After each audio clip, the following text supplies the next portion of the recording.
ഇരിട്ടി മേഖലയിൽ പെയ്യുന്ന അതിതീവ്ര മഴയിൽ നിർമ്മാണം നടക്കുന്ന ചെന്തോട് പാലത്തിൻ്റെ സമാന്തര പാതയ്ക്ക് മുകളിലൂടെ വെള്ളം കവിഞ്ഞൊഴുകിയതിനെ തുടർന്ന് ആറളം മണത്തണ മലയോര ഹൈവേയിൽ ഗതാഗതം തടസ്സപ്പെട്ടു. നിർമ്മാണം നടക്കുന്ന പുതിയ പാലത്തിൻ്റെ മുകളിൽ വരെ ജലവിധാനം ഉയർന്നു.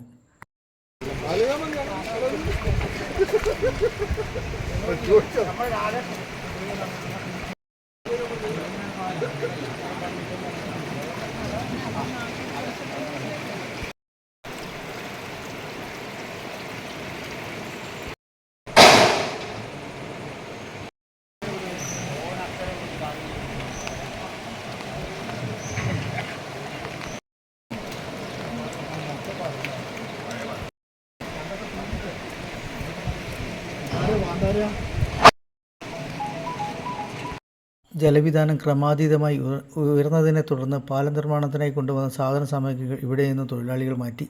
റോഡിൽ ഗതാഗതം നിലച്ചതോടെ ഇതുവഴി വരുന്നവർ മറ്റ് റോഡുകൾ ഉപയോഗിക്കണമെന്ന് അധികൃതർ നിർദ്ദേശം നൽകി.